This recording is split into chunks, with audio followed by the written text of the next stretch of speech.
All right, everybody, it is 10:55, as the commissioner to my right just pointed out.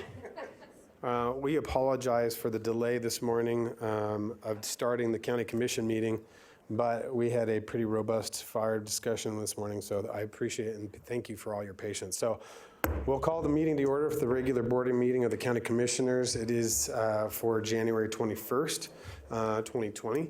This is our regular kind of celebratory middle meeting. So with that, if I can get, Elizabeth, will you lead us in the Pledge of Allegiance? Our new assistant to the county manager, she will take us into our salute to the flag this morning.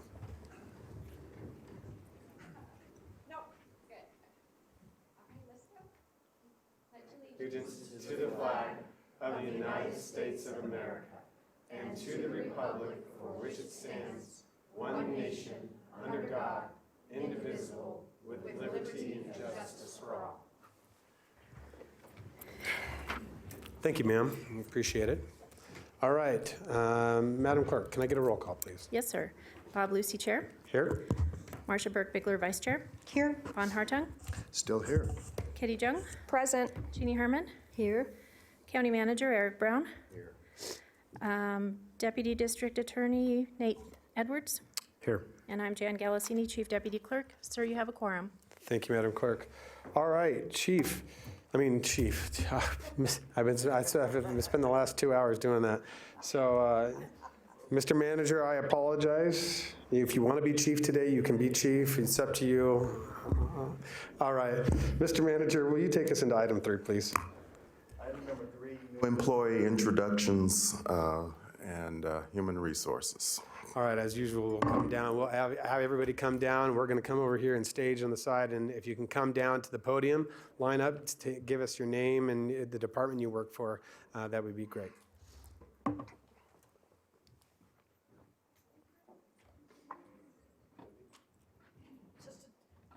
Just a toothpick. No. Paper.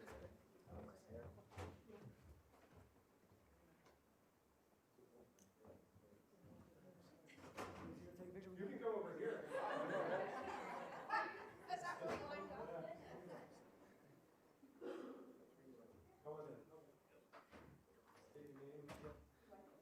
Francisco Vega, for the record, Director of Air Quality Management.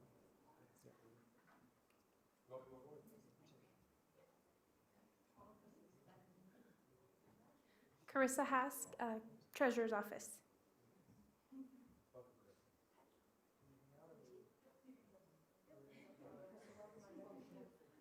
Raquel Depew Grafton, Health District.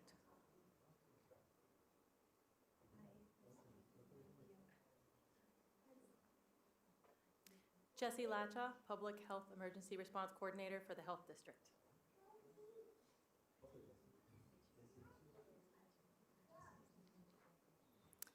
Danica Williams, Epidemiologist at the Health District.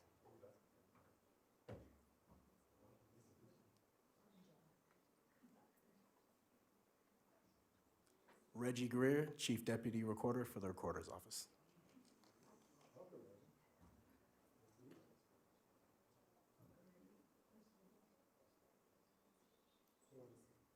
I want to thank all our new employees. Thank you.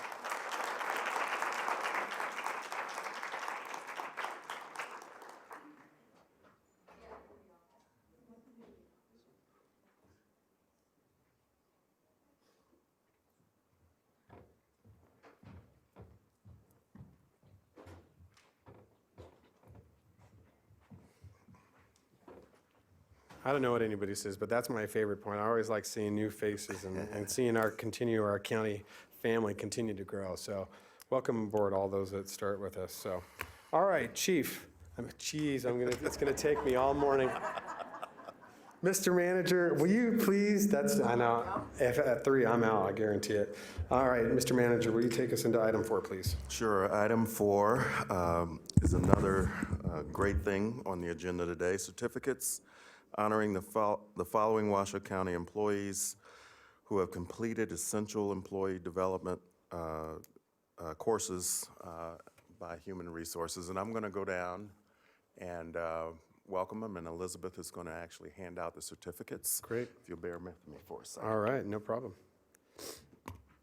as the manager makes his way down, we always like to tell everybody that have taken the time to take advantage of the additional education that we offer here at Washoe County. This is a tremendous, tremendous opportunity for you to continue to further your careers, and we think this is fantastic. So with that, Mr. Manager, the floor is yours, sir. Yeah. Okay. All right, so we have, I believe, 12 recipients. So we'll start with, in alphabetical order, Diana Altura.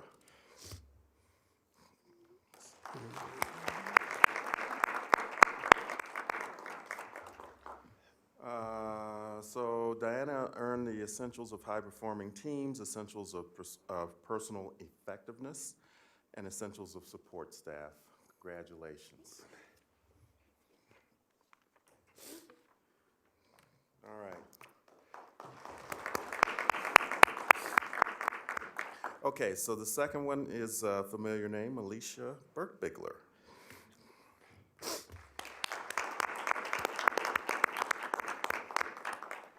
Good to see you. So Alicia earned the Essentials of High-Performing Teams, Promote Yourself, and the Promote Yourself Mini Certificate Program.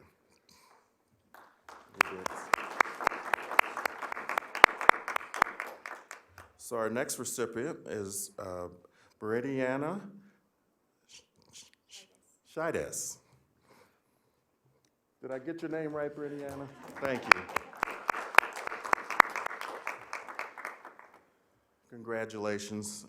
She got the Promote Yourself Mini Certificate Program. Thank you. Next, we have Jennifer Conlon.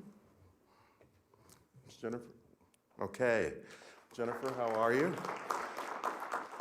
Jennifer earned the Community Service Department, the Essentials of Management Development. Congratulations.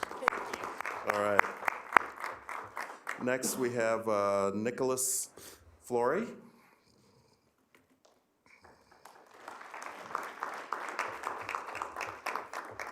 Nicholas earned the Essentials of High-Performing Teams. Congratulations.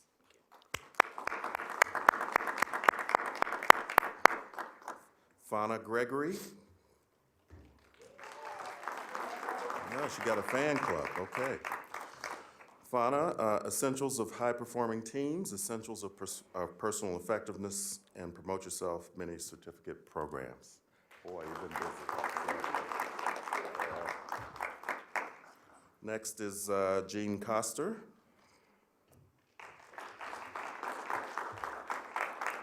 And Jean earned the Essentials of Personal Effectiveness. Congratulations.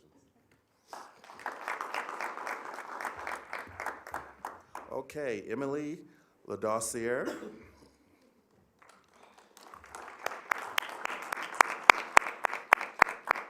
Emily, did I pronounce it properly?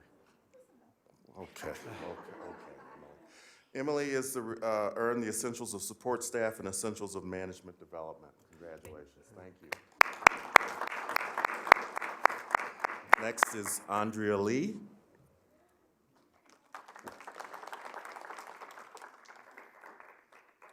And Andrea earned the Essentials of Support Staff. Congratulations. Judith Maldonado.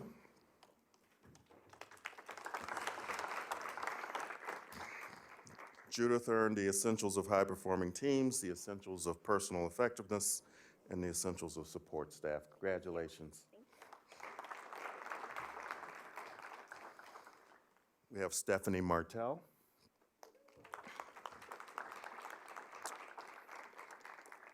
Stephanie earned the Essentials of Personal Effectiveness and Essentials of Support Staff. Congratulations.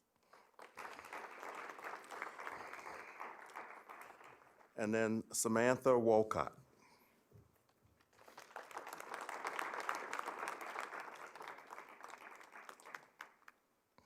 And Samantha earned the Promote Yourself Mini Certificate Program. Congratulations. Thank you. All right. While I'm here, Mr. Chair, we'll move to the next category of awards. That's fantastic. Please. Shining Star Recognition Award in the manager's office. I think we have, what, 6? We have 8 individuals who are here today. So we'll start with recognition for Viridiana Scheides again. She's a double.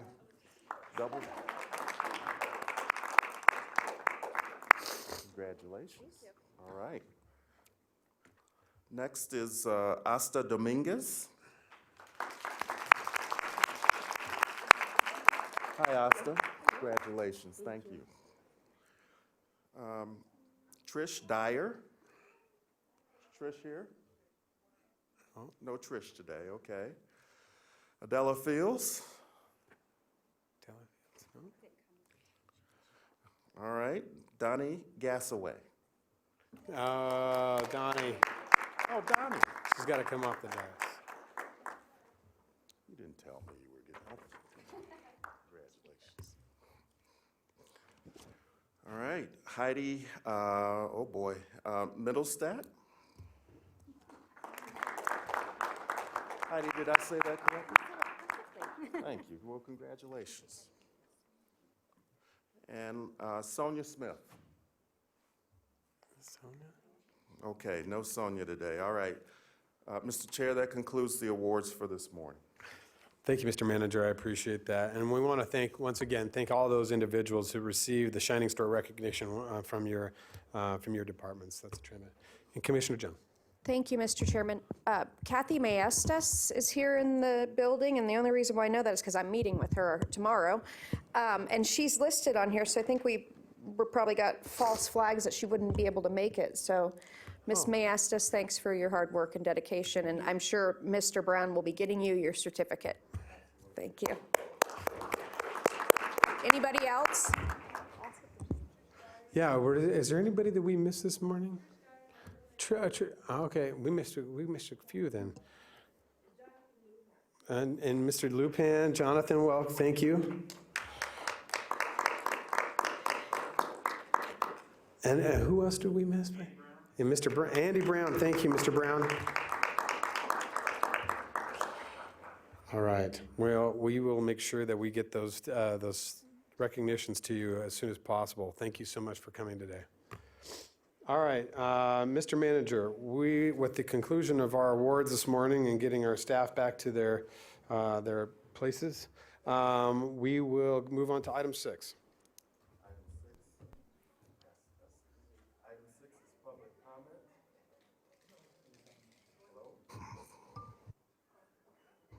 Hello? That's better. Item 6 is public comment. Comment heard under this item will be limited to 3 minutes per person and may pertain to matters both on or off the commission agenda. The commission will also hear public comment during individual action items with comment limited to 3 minutes per person. Comments are to be made to the commission as a whole. All right, Madam Clerk, will you please call for public comment? I will. First up, we have Ms. Elise Weatherly, followed by Mr. Michael Pitkin.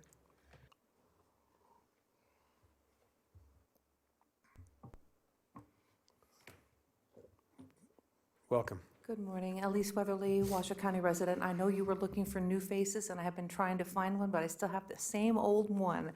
And I was asked the other day if I had given up on my pursuit of the truth with the local churches in here, and I said, no, I was just busy. You know, I had some other priorities. I actually do this thing called prioritization, and there were some things that went ahead of it. He asked me, well, what is your goal and your intent? And I told him, just between he and I, that I did have a goal and intent. So what I'm going to do is I do have a game plan. By the way, you guys' comments today on the fire department issues was amazing to me. I was so impressed. It's like it was jaw-dropping, and I wanted to say thank you. One of the things that I had failed to do in my life was make plans, because I thought everything would just kind of turn out, you know, the way it's supposed to. So I am making a plan, and the thing is about the churches, the local churches. This is our community. We have stores, and we have churches, and we have government agencies, and, you know, we're all supposed to work well together. So my thing with the churches is it took me a long time to negotiate or to figure out, Are you supposed to tell the truth, the whole truth, and nothing but the truth if the Bible is your foundation for your service? Yes, it is. You are supposed to do that. So I put out a request for a public debate, open forum public debate with Summit Christian Church, with Steve Bond, after he lied on the stage, and with the Community Bible Church, with Akash Sant Singh, after he is lying. I said, let's have a public session where we discuss these items, very specific items, only using the Bible to ask and answer questions. I think it's very doable. And I was thinking, well, what happens if the truth is negotiable? Big deal, right? We can agree to disagree. Can you imagine if that applied to the district attorney's office? Let's say that I watched a Law and Order episode the other day, and the judge there was confronting a defense attorney. He says, do you understand, if you allow your client to lie, that you will be held in contempt of court? There will be a sufficient fee and fine attached to it. And his jaw dropped, and I'm thinking, well, what happens if we do that with our judicial system? Let's say that you want to kind of tell the truth, maybe a little bit of the truth, not the whole truth, but as much truth as you can possibly get to get as much money out of it as you can. What would that do to our legal system? Well, I think it would destroy it. So I'm thinking that these community organizations here that think that they can tell the truth the way they want to, and they're using the book that they say they kind of believe, but then they twist it, I think that it's time for us to have a public debate and question them on it. And I think it would be so much fun. Okay, so thanks you guys for listening. Bye. Next up, we have Mr. Michael Pitkin, followed by Ms. Judith Miller.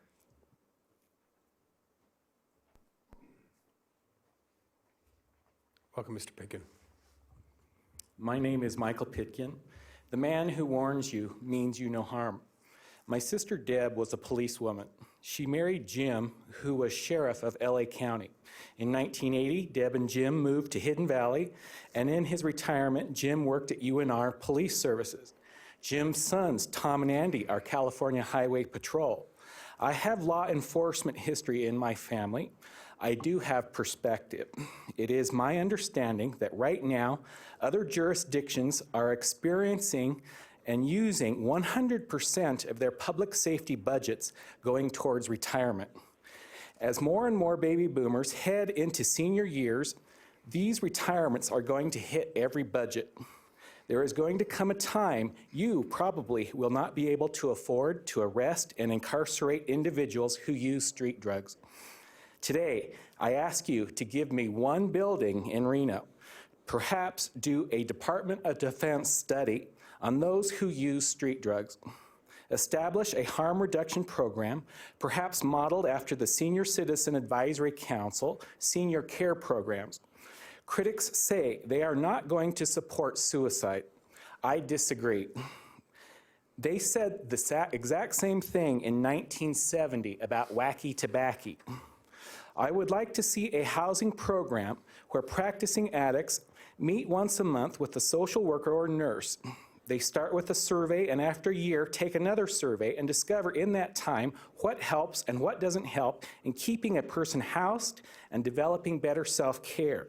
It is not about forced abstinence, but rather about stability and constant contact. Sobriety and breaking recidivism has to willingly come from within, not forced. I do accuse Nevada, Reno, and Washoe County of financial human trafficking. This body has financial budget disparities, biased in some, that are overly budgeted, at the same time lacking in others, which is causing harm. I accuse this body of using vulnerable people to help pay the paychecks of judges, lawyers, law enforcement, corrections, etc. Do you think there would be as much crime if there were adequate budgets available to assist people in finding and keeping a job instead? Thank you. Ms. Judith Miller, followed by Ms. Tammy Holtstill. Thank you. Welcome, Ms. Miller. Thank you. Good morning, Commissioners. First of all, I wanted to thank you so much for appointing Sarah Schmitz to the Incline Village General Improvement District Board of Trustees. I really appreciate it because I have met Sarah and worked with her on the Incline Village, Crystal Bay Citizens Advisory Board. I know she will be a very welcome addition to the IVGID board as well. Next, I never really had a chance to thank Kelly Mullins for all the hard work she's done on the short-term rentals. She has addressed many of the concerns of the residents.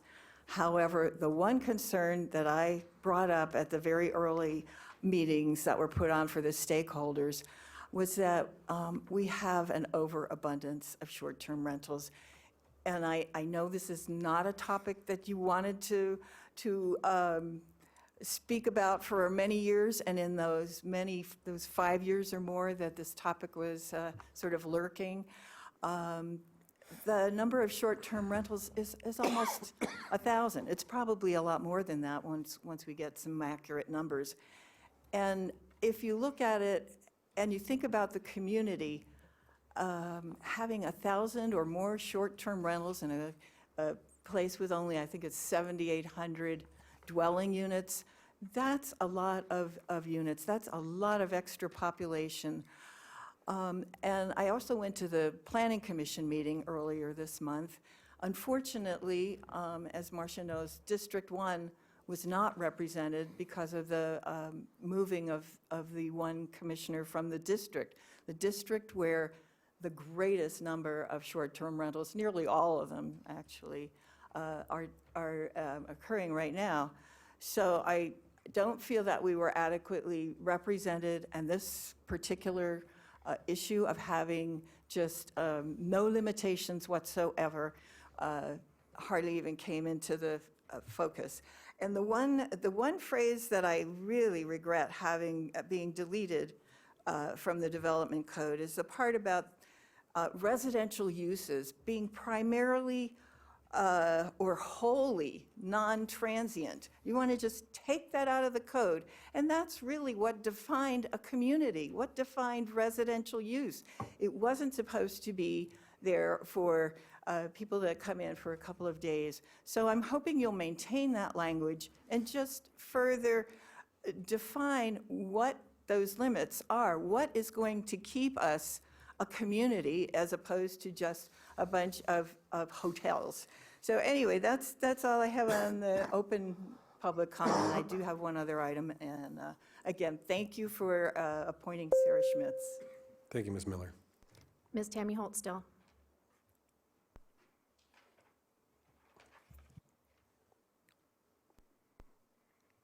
Welcome, Ms. Holtstill.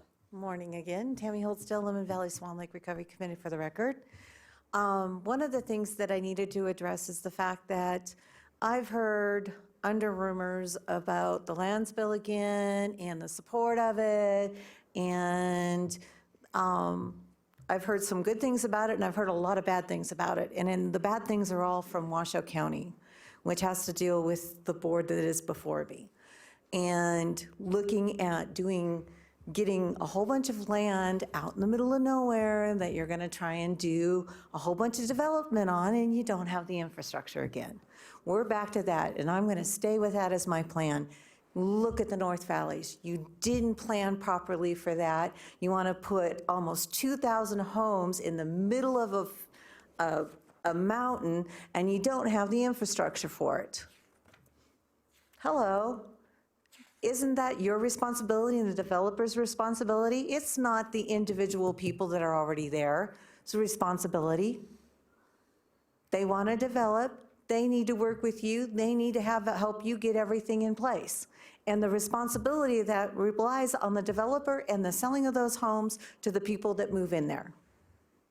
It doesn't run downstream like water does. Sure doesn't go uphill. It goes downhill.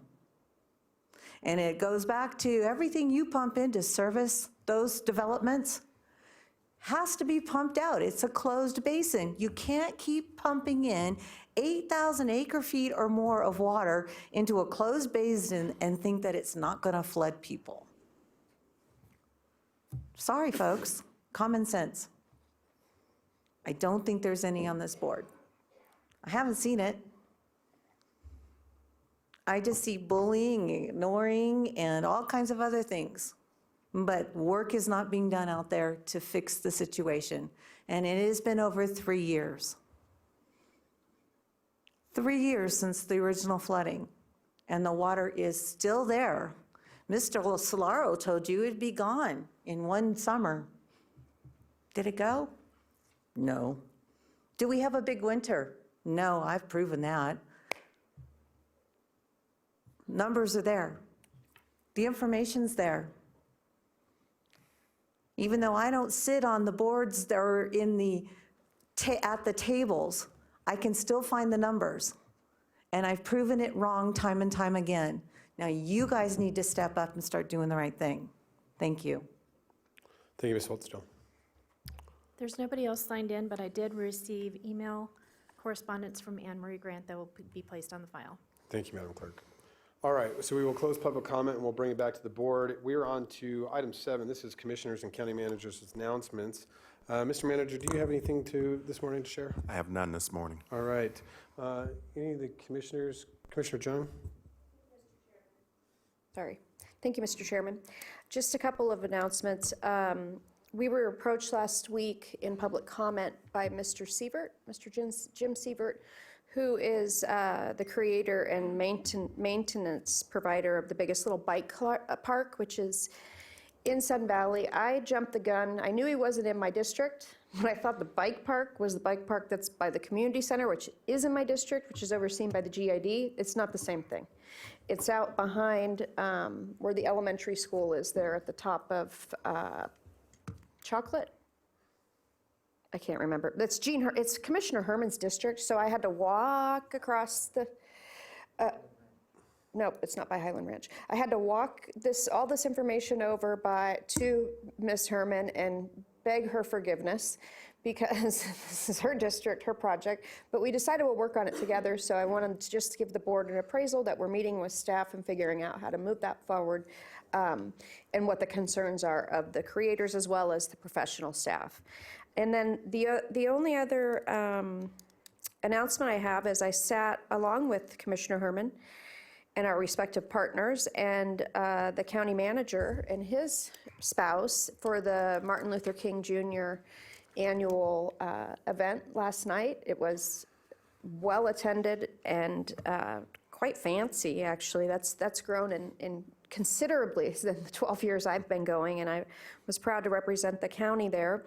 And just want to leave you with a reminder of, which wasn't said last night, it's my favorite Martin Luther King Jr. quote, and that is, "The arc of the moral universe is long, but it bends toward justice."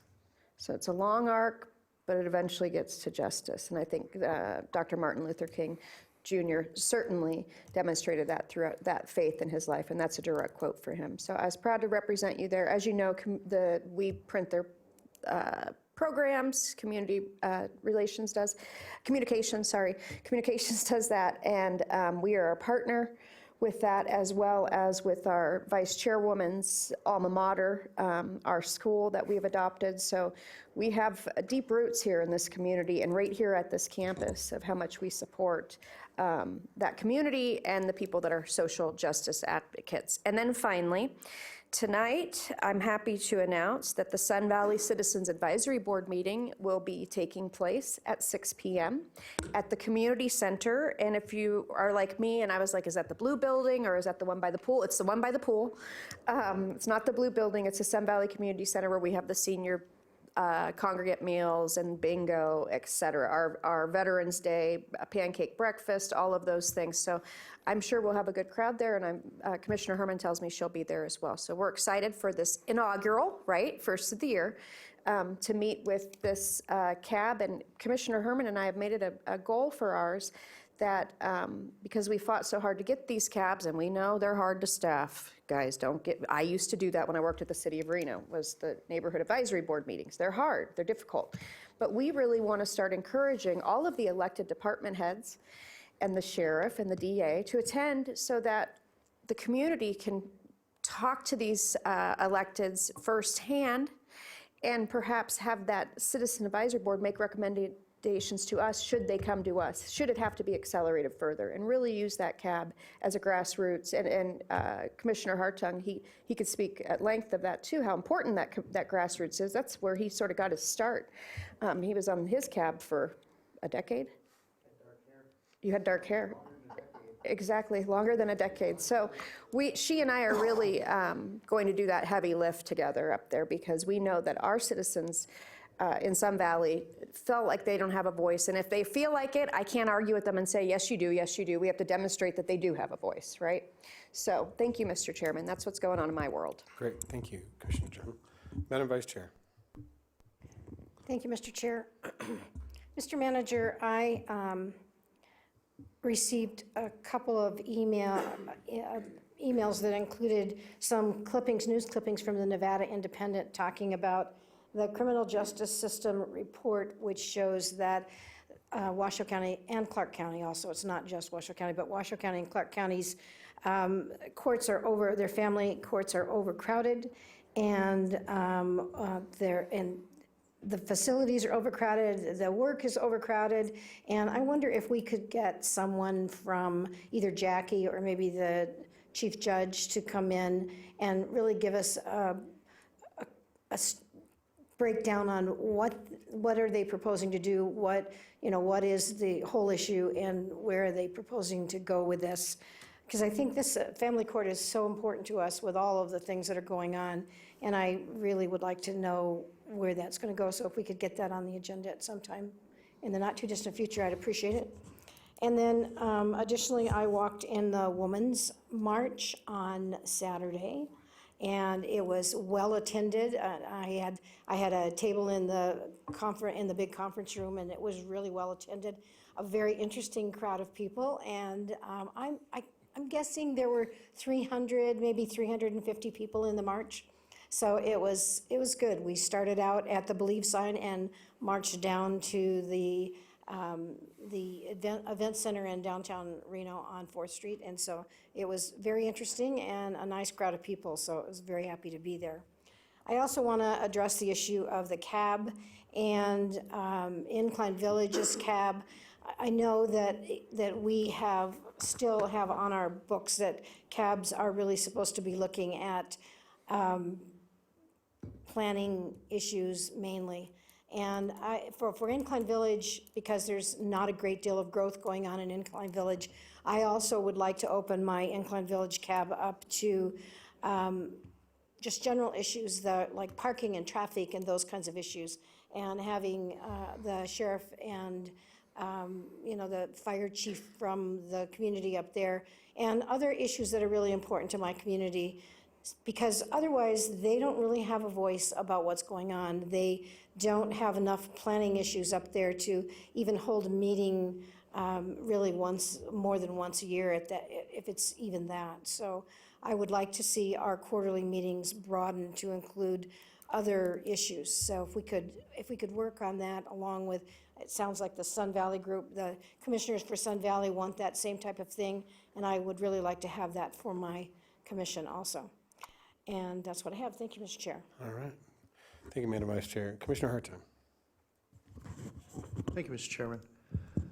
I just have one thing. At some point, Mr. Manager, can staff bring back a presentation on the Spanish Springs stormwater utility, its history, the footprint of Sparks when it was actually enabled and enacted? I was there. I was at all the meetings. There's some misnomers about who built what, but I think it's the reason I want to ask this is not necessarily to make a point, but to look at it as the potential model as we move forward in the region. I think that the only way that we'll ever be able to deal with stormwater is to have a number of smaller utilities that will either retain, detain, or move water through the system. I think it's the only path forward.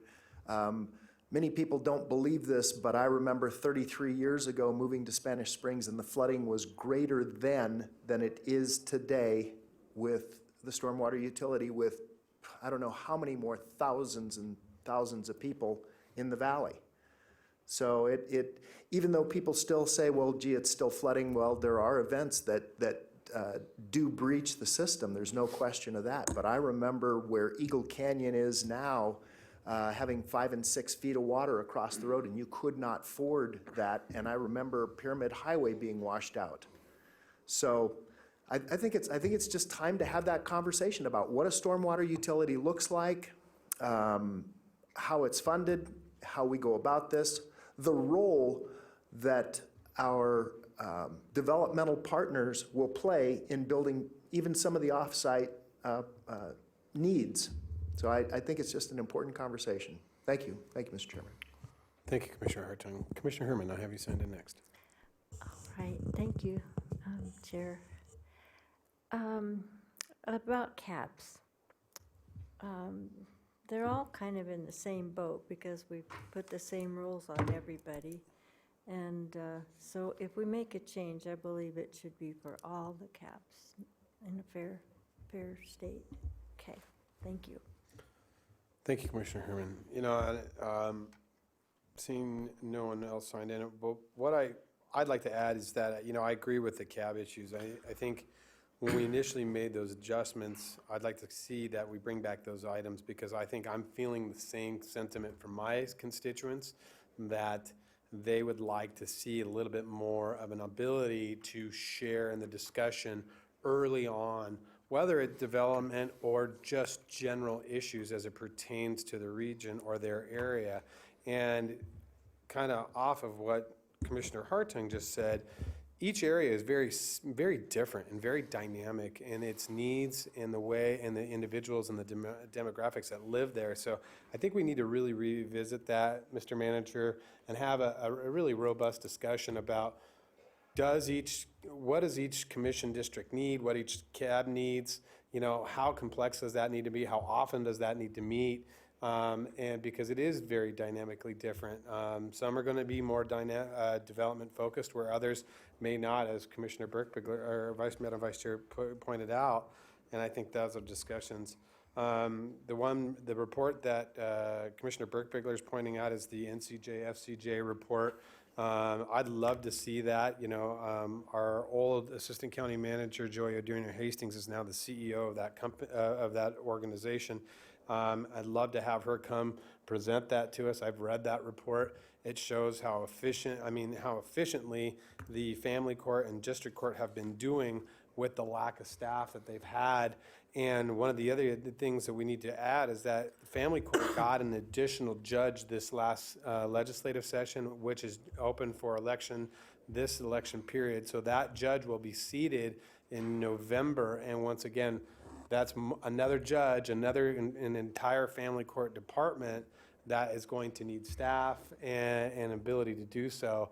And we have not, at least from my opinion, changed that staffing level at the courts to address that. So it's something that I'd like to have the family court come into, or not the family court, but the court administrator come and talk to us about, maybe in conjunction with NCJ, FCJ.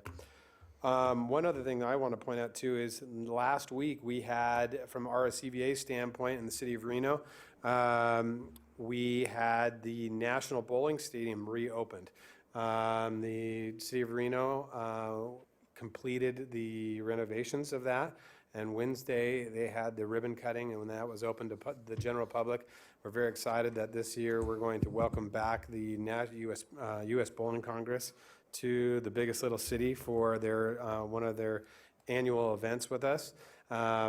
We were worried that bowling was going to take a dip and see a loss of bowling teams that we've seen in years past, but we're very happy to report that those numbers have actually grown.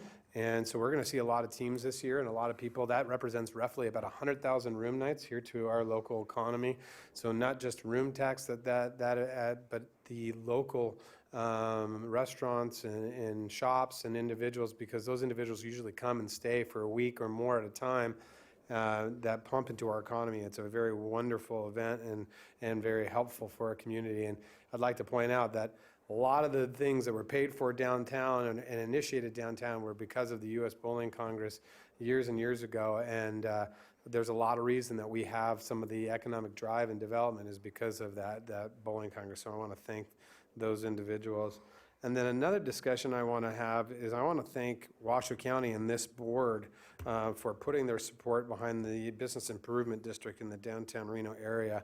One of the comments in sitting with the U.S. Bowling Congress and their executives that they had pointed out in their recent visits back to Reno is that they've seen a dramatic change in the downtown Reno area, that the Business Improvement District or the Downtown Reno Partnership, which we pay a large assessment into and we contribute, that the ambassadors have helped tremendously in the, I would say, re-enlivenment of that downtown area and that core, and we're continuing to see economic development and growth down in that community, especially with the current sale of the Harrah's property to CAI Investments. That's going to change that to a non-gaming property. That's going to change the outlook. We're seeing some major things happen down there, and a lot of that is by participation from this board into the commitment of our municipalities and continuing to support those municipalities in their efforts. So I want to thank all the commissioners and the staff here at the county for that continued involvement. So that's all I have at this time. Does that shake anything loose for anybody? All right. Yeah, at least some, yeah, okay. All right. Okay. So we'll close that one and move on to, Madam Vice Chair, will you read us into item 8, please?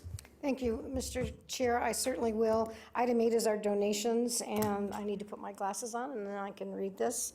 So item 8A is a recommendation to accept a one-time appreciation gift donation of 300 tri-tip individual meals, estimated value at $6,000 from a private citizen to the Washoe County Sheriff's Office. And we are always appreciative of anything that's done for our sheriff. And I'm sure our sheriff was appreciative of that also. 8B1 is a recommendation to, 1, acknowledge items donated totaling an estimated market value of $5,376.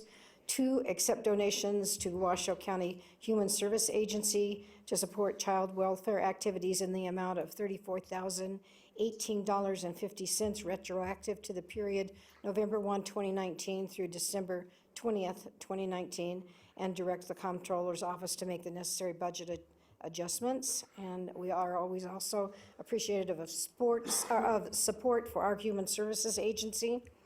And item 8B2 is a recommendation to, 1, acknowledge various items donated totaling an estimated market value of $457, and 2, accept donations to the Human Services Agency Senior Services Fund to support operations of the Washoe County Senior Centers in the amount of $1,115.96 retroactive to the period of November 1, 2019 through December 20th, 2019.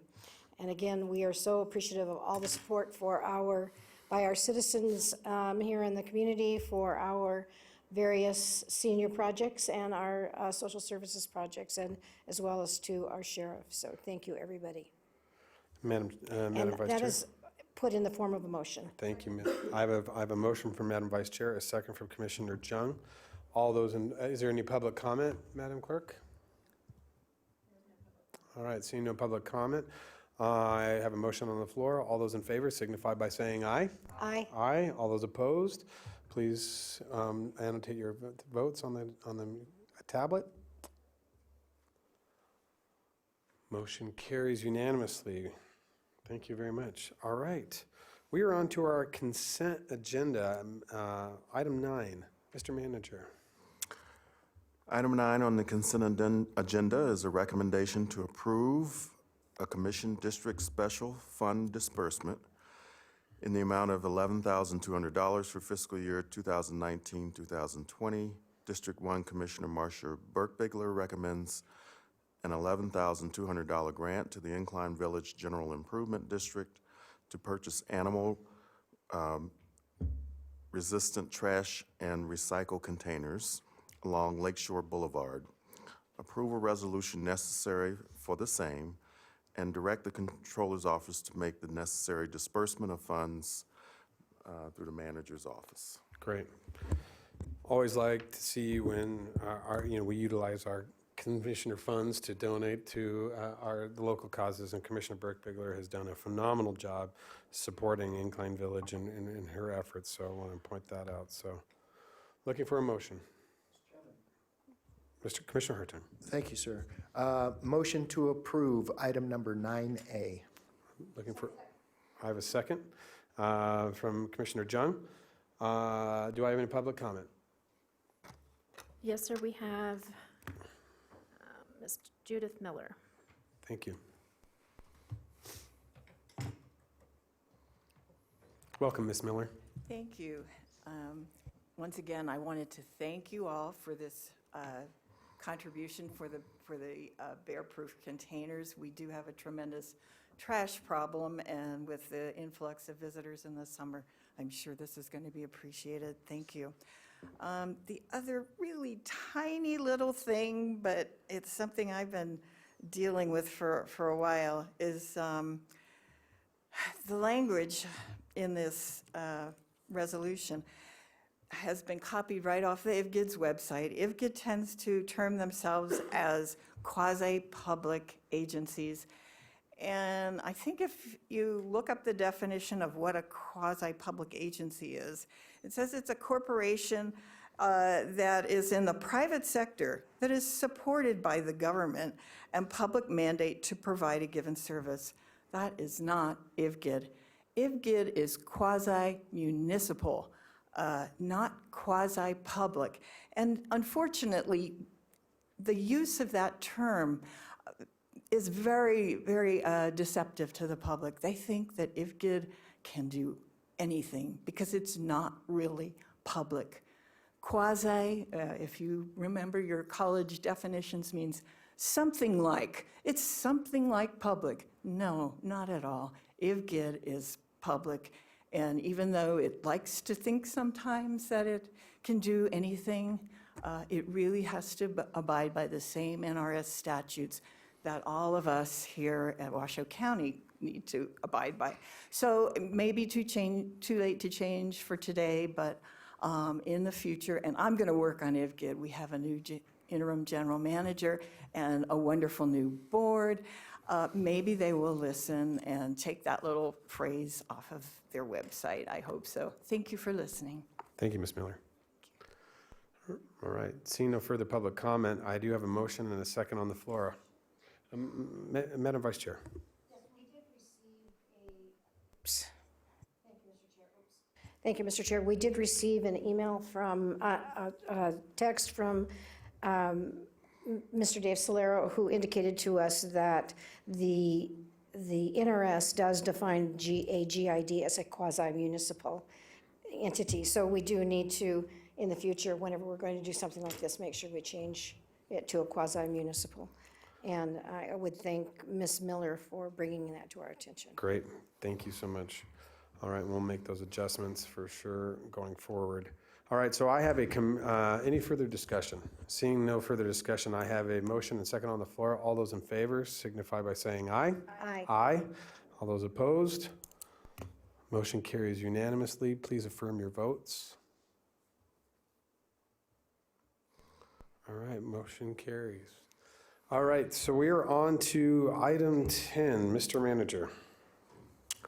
Item number 10, recommendation to adopt a resolution directing the clerk to notify the Washoe County Debt Management Commission of the county's proposal to issue a Washoe County Nevada General Obligation Limited Tax Nevada Shared Public for the Nevada Shared Public Radio System bonds, additionally secured by pledged revenues in the maximum principal amount of $15 million for public safety projects, including certain details in connection therewith, and providing the effective date hereof.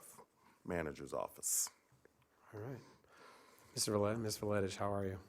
Fine, thank you, Good morning. Chair Lucy, and good afternoon, or I guess it's technically still morning, Commissioners, barely. We're recommending today that the board adopt a resolution directing the clerk to notify the Washoe County Debt Management Commission of the county's proposal to issue general obligation bonds for the Nevada Shared Radio System. You will recall that in May of 2017, the board approved the agreement with the state of Nevada Department of Transportation and NV Energy as the co-owners of the new system that is being constructed. And then in September, the board also approved the system purchase agreement with Harris Corporation, the vendor, to build the new radio system infrastructure. Currently, our public radio communication system has been in operation since 1999 in an interlocal agreement. We have over 20 participating agencies in addition to various county departments that use the public radio system. The old system is an 800 megahertz system. It's an analog system. It's being replaced with a completely digital system that will be interoperable throughout the state of Nevada. So if one of our sheriff's deputies is in Las Vegas or Ely, their radios will work on the new system. To date, the county has financed a portion of the construction beginning in fiscal year 19 and a portion of this year as well, $1,250,000 pay-as-you-go. And also the Joint Operating Committee approved $750,000 from the replacement fund. The Joint Operating Committee is all of those 20 agencies that I mentioned that meet quarterly. We have mentioned to the board before that we would be financing the rest of the system. So what we're asking today is to approve this resolution that allows us to go to the County Debt Management Commission so that they can make their findings as to our legal debt limit, also in terms of any kind of impact to other agencies when it comes to tax rates, which this financing will have no impact, but the Debt Management Commission has to make that finding. And this would be the first step in our financing, which we anticipate to conclude in July of 2020. Great. Any discussion by any of the commissioners on this item? All right, seeing no questions, looking for a motion. I do not have any public comments signed in. Okay. All right, seeing no public comment. So moved. I have a motion from Commissioner Hartung, second from Commissioner Jung.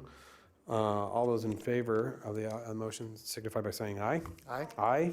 All those opposed, motion carries unanimous. Please affirm your votes on your screens. All right, motion carries unanimously. Thank you very much, Ms. Valetich. All right, we are on to our final item of business for the day. Mr. Manager, item 11. Item 11, recommendation to acknowledge preliminary financial outlook report for the upcoming development of the fiscal year 2021 budget and possible direction to staff manager's office, all commission districts. All right. Ms. Valetich. Thank you again, Chair. Well, it's that time of year again. It's late January, so we're here before you to give a preliminary overview and fiscal outlook for fiscal year 2021.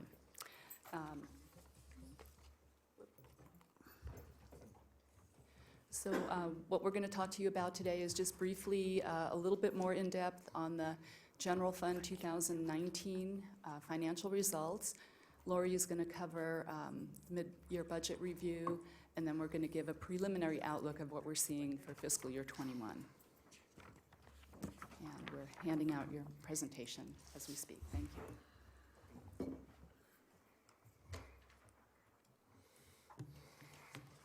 In terms of the general fund financial results, I know last month the auditors were here and the comptroller to present the CAFR, and what we'd like to do is just a little bit deeper focus on the general fund to show you how we ended up the year in a comparison between actual and final budget. So you can see there, the first part of the chart is operating revenue versus operating expenditures. We had operating revenues of almost $355 million and operating expenditures of $293 million. So on the revenue side, it's about 2.7% higher than what we budgeted. And on the expense side, it's about 4% under what we budgeted. There's a couple of reasons for that. One of the big ones is the C-tax refund that you remember we've been dealing with the last couple of years. In last fiscal year, we had initially budgeted to repay it over a 12-month period because that hadn't been settled yet with the state. It ended up being a 18-month payback period, so that did save us. So it did contribute to the under expenditure of revenue, of expenditures, and a slightly higher revenue. All within a reasonable range, statistically speaking. And then we have below that transfers in and other sources and transfers out. Those aren't technically considered expenditures from an accounting standpoint, but those are outflows of resources going out of the general fund to support other funds. So you can see there that we had about $45.5 million in transfers out versus what we budgeted, 41.9, and that was higher than we budgeted. Primarily, it's due to an additional $2.5 million that the board approved in help of supporting of the Our Place project, or the NAMS campus, throughout the year. So the overall result, very positive. We added to fund balance by $15.9 million, which is a nice amount, positive amount at the year end. But we like to remind everyone that a portion of that is unrestricted and unavailable. The next slide looks at general fund balance, and the different components there. And it's a comparison between June 30, 2018 and June 30, 2019. So you can see in 2019 versus 18, the stabilization fund for fiscal emergency in 2018, that amount was zero.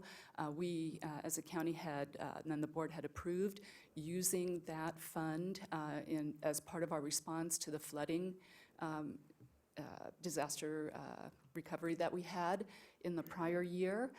So you can see that as of June 2019, we've replenished that fund, and the board approved that in last year's budget. There was also some changes in accounting treatment in the auditors brought forward. In 2018, which was restated, intergovernmental is 3,939. It formerly included $2.7 million of public employee benefit plan, the retiree health for those employees that are with the state program. The auditors and the GASB have said that that is not an asset of the county, so that was removed. So it was a restatement to reduce that. And then a little bit further down on unrestricted fund balance, our PILT revenue, $3.7 million that we received from the federal government, there was a change in how we recognize that revenue. We now need to recognize it in the current year that it's received. Before, it was treated as a deferred revenue. We'd receive it in 1 year and defer the recognition into the next year. So we've changed that. So there's a bit of offset between those two. Also, as part of unrestricted fund balance, we have some monies that are committed to services and programs. And then encumbrances that are brought forth, that's another action that the board typically takes when the CAFR is presented, and it's for those purchase orders and projects that were started in the prior fiscal year and not completed, and we bring that money forward. So you can see we have an unrestricted fund balance of $70 million, and then we also take out unrealized investment gains or losses, because the unrealized investment gains, it's a measurement at June 30 of the value of those investments on that date, but we've not realized those gains. The only way to realize those would have been to sell those investments on that date, which of course we didn't do. So a net unassigned fund balance of $64.5 million versus $54.3 million last year. So that's still pretty good. And it is 19.1% of operating expenses, so basically 2.3 months of working capital, another way to think about it. This slide is really a reminder, but I like it because it reminds us every year, why is fund balance important? And what does Government Finance Officers Association, what are their recommendations? We always get a lot of questions about the county's fund balance and the amount, and is it appropriate? And so I think this answers it pretty well. The appropriate level is, there's some recommendations there, but it can depend on the type of municipality or organization that you are. For example, some are more vulnerable to natural disasters, so that's a good reason for having a little bit higher fund balance. Others can be very dependent on volatile revenue sources or one particular industry. And then also there's always potential cuts for state and federal funding if an agency is very dependent on that. Another good reason to have a little extra savings, if you will. GFOA recommends no less than 2 months. That's about 16.6%, and our board policy is between 10 and 17%. So we just showed you on the slide prior that we're at about 19% at the end of June 30th, so that's very good. One very important thing that should never be forgotten is that unrestricted fund balance should not be used as a funding source for ongoing expenses, right? Because one year we might have a increase to fund balance. Another year, we may need to spend down some of our savings. It's not an ongoing, reliable source that you want to, for example, give salary increases with because you're not sure you're going to have it every year. And then that government should seek to replenish fund balance within 1 to 3 years. Now I'll turn it over to Lori for a mid-year review.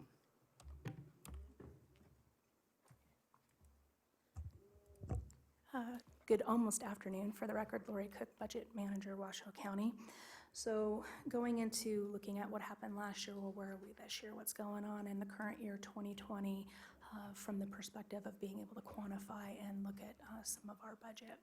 So this is a reminder of the general fund revenues by type. So you can see once again, 82% of our revenue are between property tax and C-tax or consolidated tax, which is sales tax, government services tax, as well as real property transfer tax. A lot of people refer to just sales tax, that is the majority of it.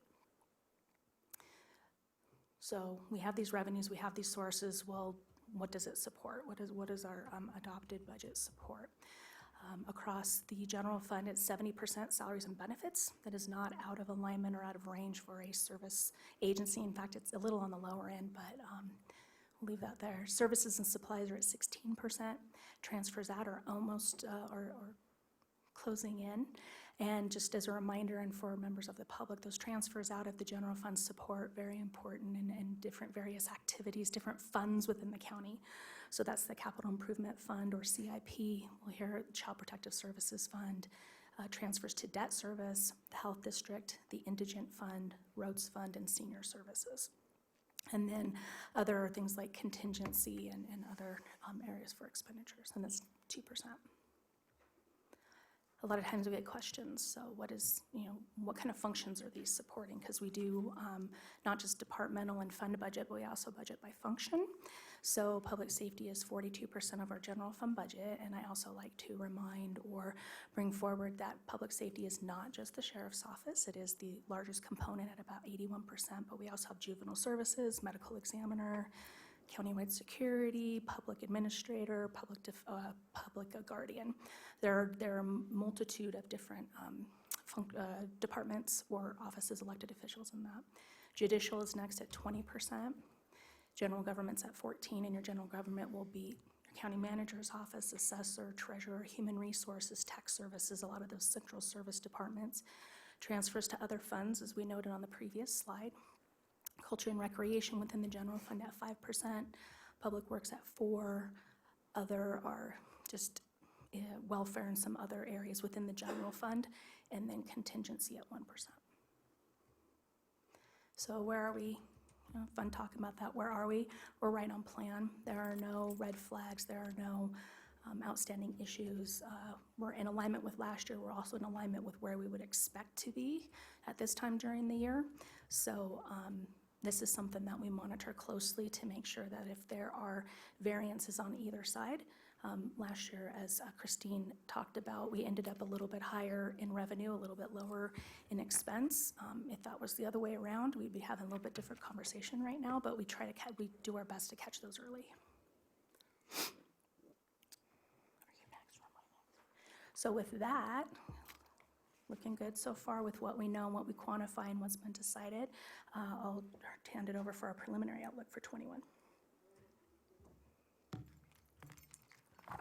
Thanks, Lori.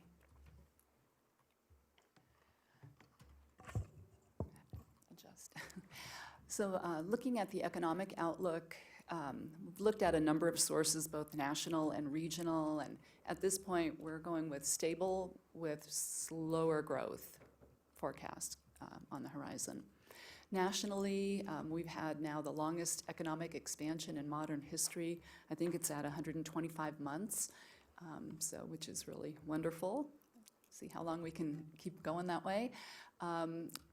Deloitte, they have a chief financial officer's signal survey that came out in December. That's one that we looked at, and they survey chief financial officers across multiple industries throughout the country, large companies, I think $1 billion or more in revenue.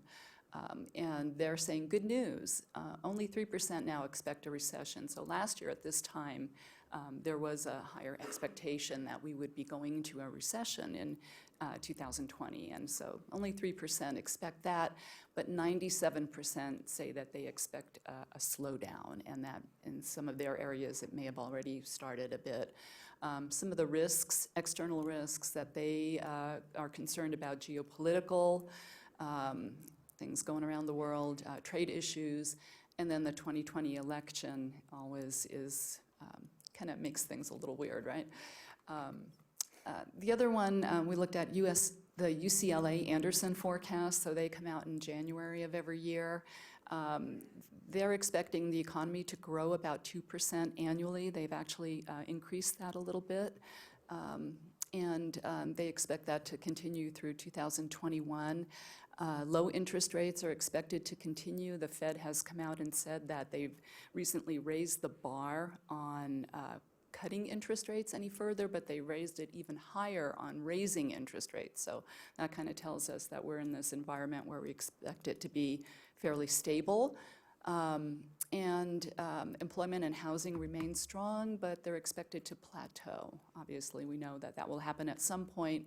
One interesting point that they mentioned in there were auto sales are expected to go down. And I know as we came out of the recession, there was a huge pent-up demand because people hadn't replaced cars for a number of years. But now, auto lenders are resorting to other measures to keep selling cars, and so they're extending the terms to 7 years or more, and there's a bit of a concern that there might be a bubble brewing in auto lending. Obviously not as crucial, I don't think, as the housing market that we experience, but it's something to take a look at.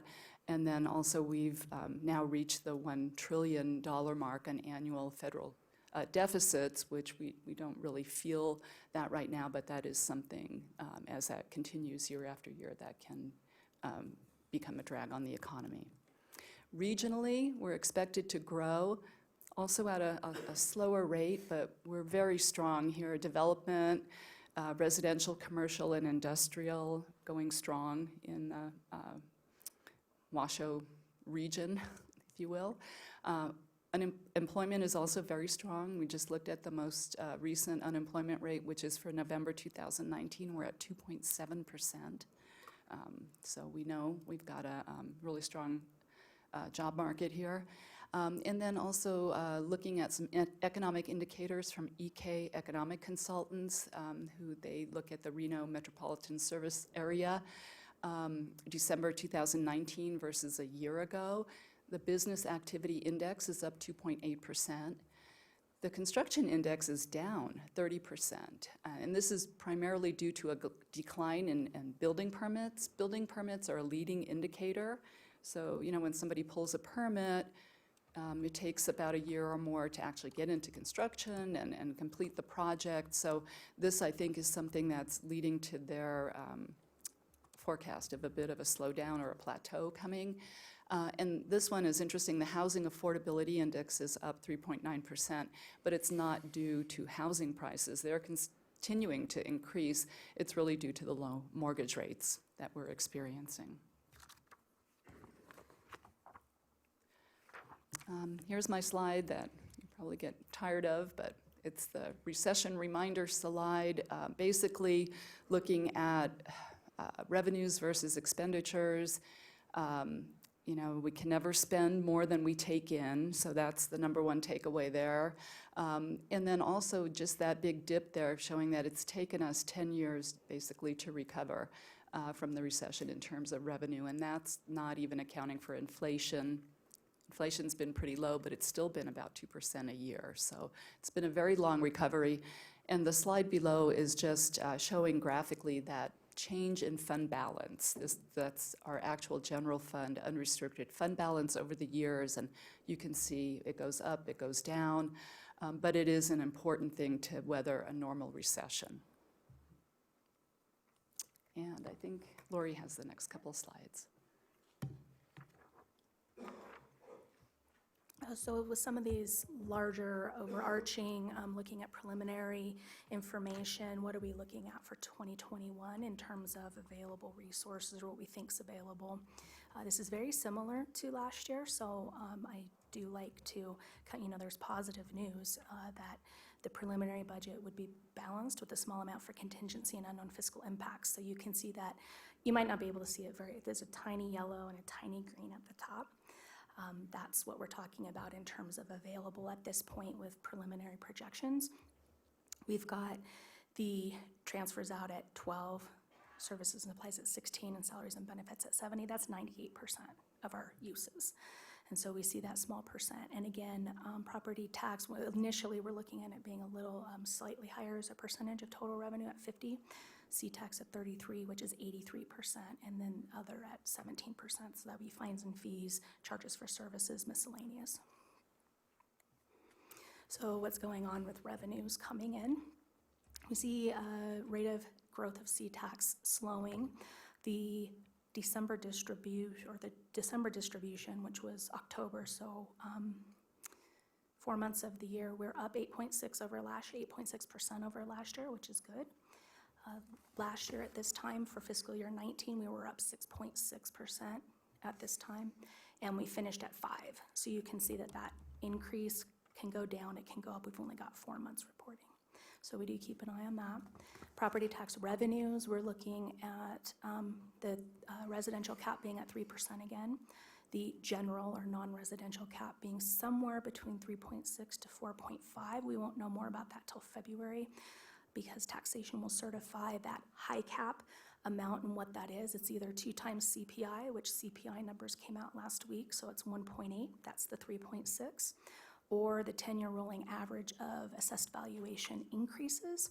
And depending on what next year's AV does compared to last year's AV, we'll have one more negative year in there. So it's an estimate at this point, but I would say the minimum for the non-residential cap would be the 3.6. And then, of course, we have new development. So every year, and as a reminder, and as probably some, or maybe perhaps education for the public, new development goes on the rolls at the full value of the evaluation, and then the next year they're subject to whatever that abatement or that cap is, whether it's a residential cap or the high cap. Other revenues are relatively stable, so we talked about those other 17% not keeping up with inflation. So when you see relatively stable from a nominal value, there's no inflationary factors, and we have started to see impacts related to, voter-approved exemptions. Sometimes we see that in sales tax, and sometimes we see it in other fines and fees, legislative impacts, and court decisions, different things that happen through the process. So there can be impacts on what we recoup or what flows to the county, to the general fund, that are completely out of our control. This is an interesting slide. I don't do it to make anybody's head hurt, but it's just as a good reminder to see. Again, you can see that 10-year basically recovery from 09 to 18 on the blue, or the darker purple, I call it blue, line, and then abatement. So we can see in 04 abatement was, in 05 abatement was not a thing. And then we started seeing it in 2006. So that abatement in the general fund, that cumulative abatement value right now is about 232 million. We think it'll be for the general fund in the area of about 30 million again next year. C-tax, consolidated tax. Again, you see the dip and then you see the climb up. It's slightly steeper than with property tax because there's not a cap on it. So if we have a good year, we have a good year.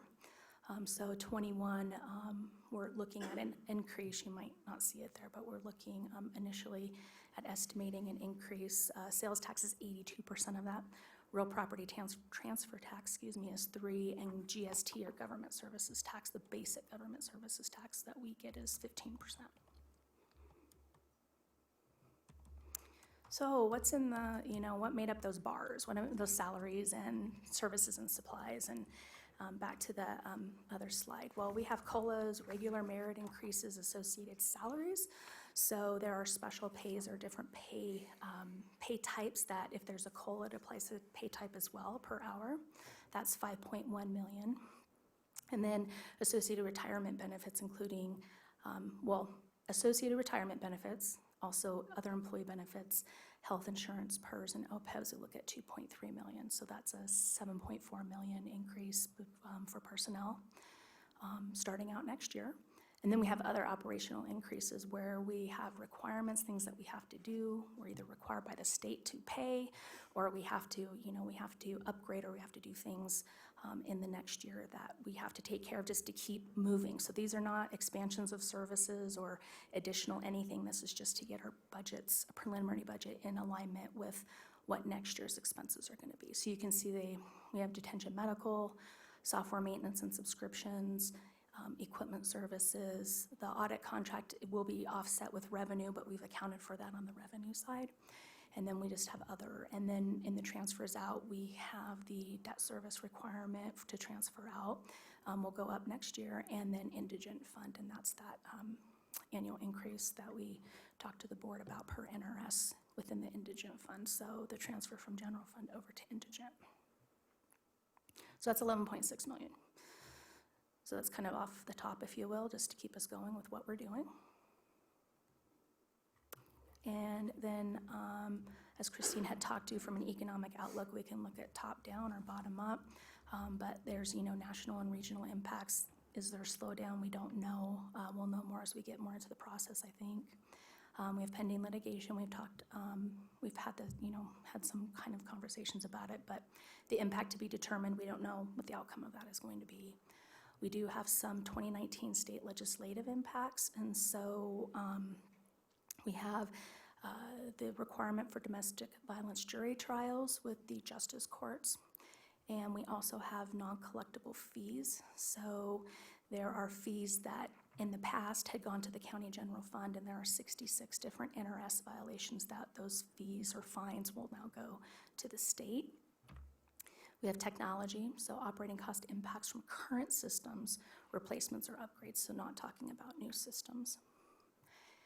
Operating program expansion, so again, there are some things over the past few years that have been implemented that we need to look at from the ability to move forward or on a horizon for possible implementation, and include things like our place, homeless services, what that looks like outside of our place, dispatch, and others. And then we don't know at this point what kind of needs are going to be brought forward by our departments and our elected officials for next year. And as a reminder, last year within the general fund request, we were able to fund about half. So it's about a net 3 million. These are not in that bar chart a couple slides back. These are unknown, and these are not quantified in that in the preliminary budget. So now I'm going to hand it over again. I get to talk about capital needs. This has been a very popular topic. I know we talked about it back in October. At this point in the budget process, departments have provided us with their capital improvement project requests for fiscal year 21, and actually we do a 5-year plan. So the total 5-year requests are $77 million, and then for fiscal year 21, They total $33 million. Of that, $30 million is being requested from the general fund.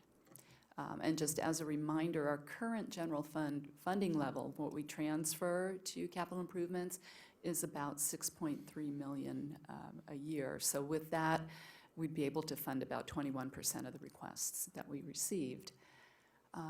Capital infrastructure and equipment replacement. Our capital project requests continue to include many requests for replacements of roofs, heating and air conditioning systems, other major equipment. Last year, the board approved us to begin setting up a major equipment and maintenance fund within the CIP, and an ongoing $1 million a year transfer in there, which will help. But we do continue to have a lot of those types of projects still from deferred maintenance coming off of that 10-year recessionary recovery. We have, for those types of projects, the requests right now are $8.6 million. And we don't have any annual funding specifically allocated for ongoing technology needs. So we're seeing that within those kind of maintenance, equipment replacement type requests, we always have some for technology as well, be it network switches have to be replaced, our wireless system, our security badges and door access, those kinds of just routine technology, we don't really have an ongoing funding mechanism for. So they get lumped into the CIP, and that's something that we'd like to work on providing. And then we have our major long-term capital, and this is what we talked about back in October, almost $1 billion that we've identified between the different master plans that we have, technology infrastructure, and now I'm talking major systems, and then of course stormwater, TMDL, flood, last but not least, that's also a big area of need. So we're still looking for long-term sustainable revenue sources for those types of projects as well. So in summary, we're looking at moderate growth in operating revenues, which is really good news. We believe that that is going to cover our base budget expense increases, so that $11.6 million that Lori just showed you. We feel like that is definitely covered. We're in good shape on that. But the ability to fund above base requests is going to be limited. That little thin slice of availability is basically what we have there. The timing of significant one-time costs from pending litigation, it needs to be determined, but I can tell you, and I don't have to tell you, I know that you all know that that could be very significant cost to the county. And then capital improvement needs continue to grow, as we've talked. A structurally balanced general fund budget is needed for fiscal sustainability. Fiscal sustainability is one of our strategic goals approved by the board. And so our goal is to present the board with a structurally balanced budget for fiscal year 2021 and going on into future years as well. So here are some recommendations that we have going through this exercise and in meeting with the county manager. We'd like to, again, ask departments to continue to prioritize, restructure, and/or reallocate resources from within their existing budgets before requesting above-base increases. And departments have done a great job of this the last couple of years. I really want to give them a lot of credit for doing so. It's a very prudent thing to do, review budgets, and if operations have changed, needs have changed, look to reallocate if you can first. And then, of course, if you can't, provide us your request. We'd like to maintain the contingency funding at a similar level than we did last year, just because of the uncertainties that we have right now. And we would like to recommend, and we would come back to the board for a formal action. You don't have to take any action today, but we'd like to recommend transfers of $9.5 million from the general fund available fund balance, and then also from FEMA reimbursements that we've received, and to put that money into the capital improvement fund. It's a one-time source of money, right? That building of fund balance. 8.5 million from the general fund, so it wouldn't be all of what we added to fund balance this year, but we feel that that would be a reasonable amount, and it would bring our general fund balance to 16.5%, right there around that 2-month mark. And then that $1 million FEMA reimbursement that we received, we also would recommend that that go to capital improvements. And then we'd love to look at increasing ongoing capital improvement funding for technology. And back to Lori for some schedule and next steps. So the last slide of actual substance or information. So today we're January 21st. The end of this week, we'll be having budget informational sessions with the department, so department and division heads, as well as the budget or the fiscal liaisons. We've already started and sent out messaging. It was done in December for departments to start looking at, what are your requests? What are you going to need to do? Do you need to meet with HR? The technical aspect of it. Above base requests for fiscal year 21 or requests are due February 7th. We set aside March 2nd through the 9th to meet with manager's office, and so those are the 3 ACMs, the budget division, and the county manager, for those requests and to talk about them and go through them. We also have set aside, and you should probably see on your calendars, we've worked on that to also, it's not on this calendar, it's our internal calendar, to also have follow-up meetings and meetings with the commissioners as well, just like we did last year. So it's not that it's not happening, it's just not on this external calendar. And then middle to end of March, we get the final consolidated and property tax projections. We'll be able to finalize recommendations to the county manager. April 15th is our deadline for the tentative budget, which obviously is in the idea is that the board on May 19th will have our public hearing, and any changes that or April 21st, we'll bring those recommendations forward. Sorry, I got ahead of myself. And we'll be able to make those changes as directed per conversation and direction from BCC. And we'll be able to have our public hearing on the 19th, and our final budget is due to taxation on June 1st. So very similar from a timing perspective of what happened last year, of what our process was last year. Great. Thank you, Ms. Valletta and Mrs. Cook. We appreciate the presentation. Are there any questions from any of the commissioners in regards to the presentation this morning? All right, seeing no questions, ladies, thank you so much for the overview of this, and I'm sure we'll be working with the manager's office to identify kind of the budget process and working with your team as we move forward. At this time, I'm looking for a motion to accept the report. I have a motion from Commissioner Hartung, second by Commissioner Herman. I have no public comment signed in. Seeing no public comment, I'll bring it back to the board. All those in favor signify by saying aye. Aye. All those opposed, motion carries unanimously. Please place your votes on your screens. Please affirm your votes. All right. Thank you very much, ladies. We appreciate it. All right, Mr. Manager, we are on to our final public comment, item 12. This is our final public comment. We do have, it looks like we have a couple of individuals signed in. Madam Clerk, will you call public comment, please? Yes, first up we have Ms. Elise Weatherly, followed by Mr. Wynn Ross. Thank you.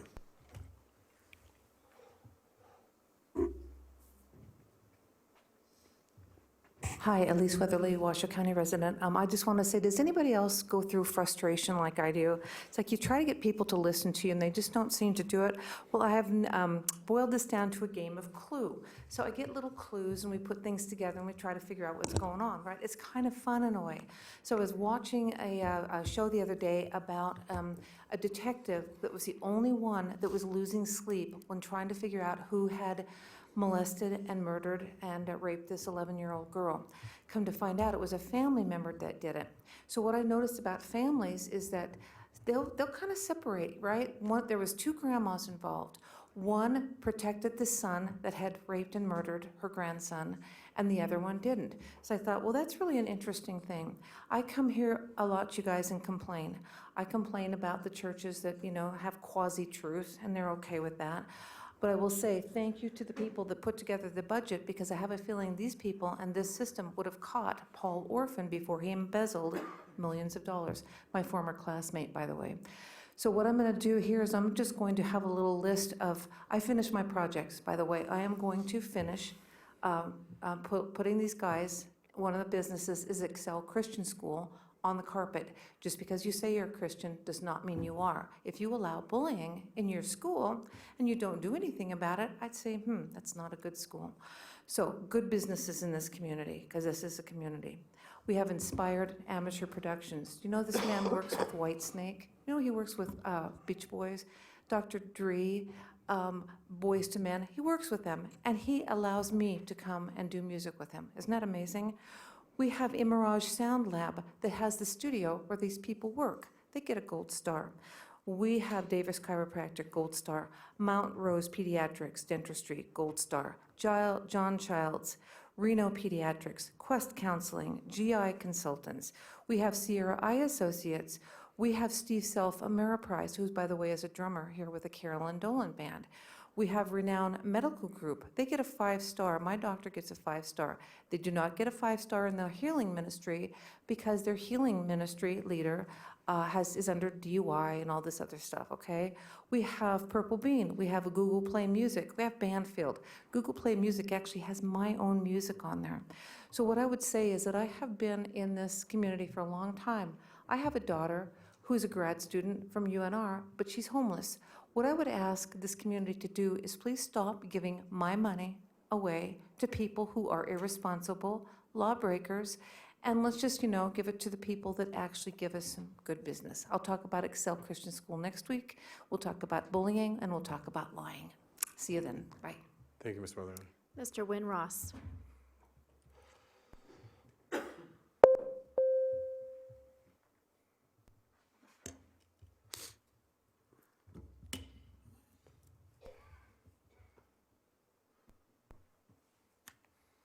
Looks like last call.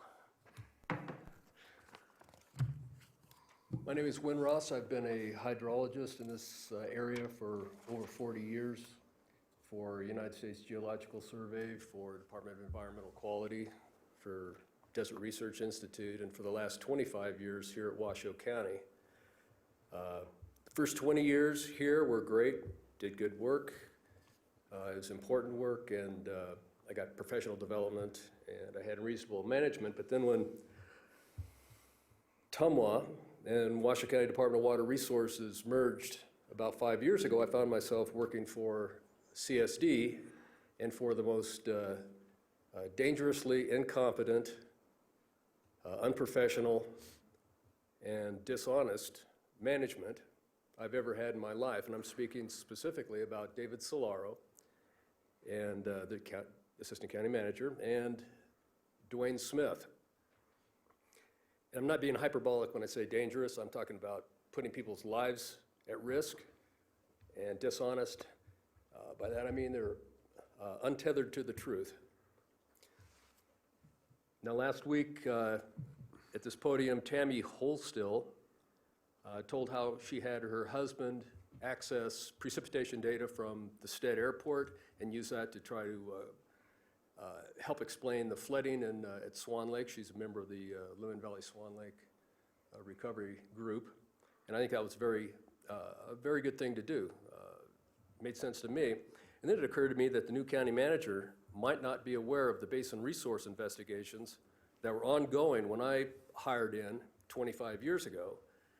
And the purpose of those investigations was to quantify all the components of the hydrologic budget in these basins, recharge, precipitation, runoff, flooding, all those things, and to use them as a management tool for development and to prevent flooding like we're seeing out in the North Valleys today.